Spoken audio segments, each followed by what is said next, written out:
celebrities, exotic foreign locations, and vaccines that are out to kill.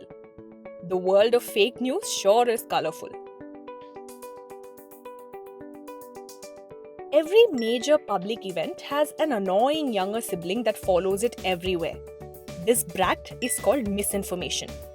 And it has a nickname too, fake news. The COVID-19 crisis is no exception to this rule.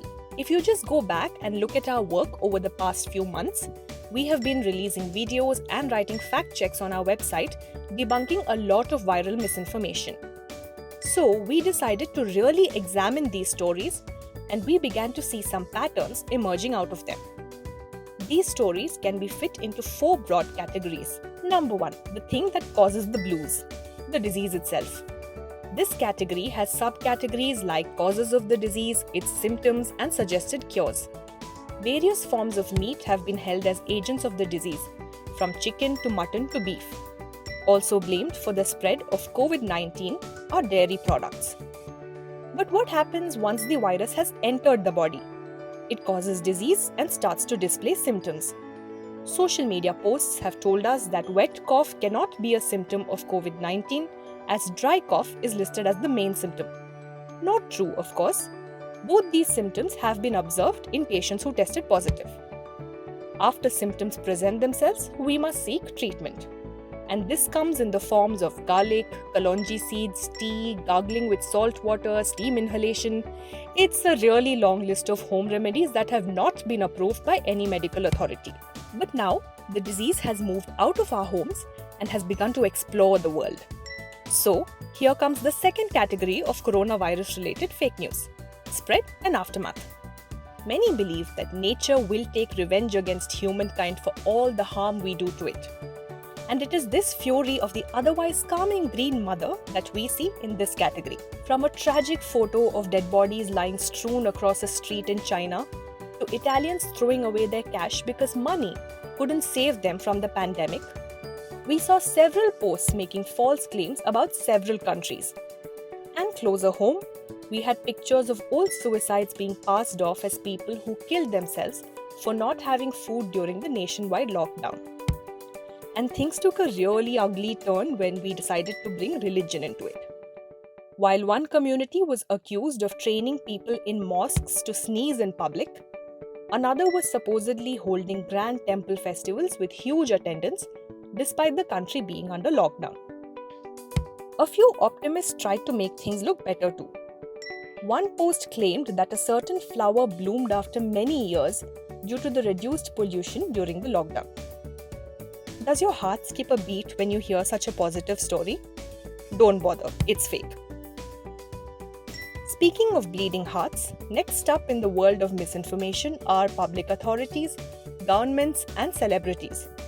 We have seen precautions shared by the UNICEF to guard against COVID-19, while the Italian Prime Minister apparently cried at his inability to stop the spread of the disease. Closer home, we have Ratan Tata, Raghuram Rajan, and Aditya Puri assuring us that India will emerge out of this crisis as a winner, leading the world in recovery efforts. None of it is true, so don't derive comfort from these stories. The color of comfort and joy is not red, but yellow. And you may be a little surprised to hear us say this, but in the yellow zone, we have placed conspiracy theories. That is because, despite all the negativity brought about by conspiracy theories, they manage to give people a sense of relief. We don't exactly understand it, but that must be what drives someone to say that a Nobel laureate has said that the virus was cooked in a laboratory in China and is not of natural origin. So at least there's a clear villain to point a finger at. Maybe it also comforts people to think that this virus is not new, as supposedly pointed out by a Netflix series, Dettol soap, and a textbook. And if it's not new, we probably already know how to deal with it. Somewhat reassuring. But what happens when the gentle soothing of a conspiracy theory decides to interact with its fiery neighbor? There is a flaming orange fire like the idea that Prime Minister Narendra Modi travelled to the USA to bring back a COVID-19 vaccine. But it will only be given to members of a certain community because guess what? It was never a vaccine but a silent killer drug. And the red zone is not done playing with its neighbors. It has gone across the palette and asked a member of the blue zone to meet it halfway. And as a result, we have a royal violet. The WHO, which is basically medical royalty, wants us to stop eating food made in bakeries in order to avoid contracting the disease. Not true, but violet is the color of imagination. And the annoying kid called misinformation has plenty of it in its reserve. Does all this mean you should turn colorblind when you consume information? Not at all. We are only asking you not to rely so much on information given to you by others. Find information from trustworthy sources, put together the facts for yourself, and you will find that the picture of truth will paint itself.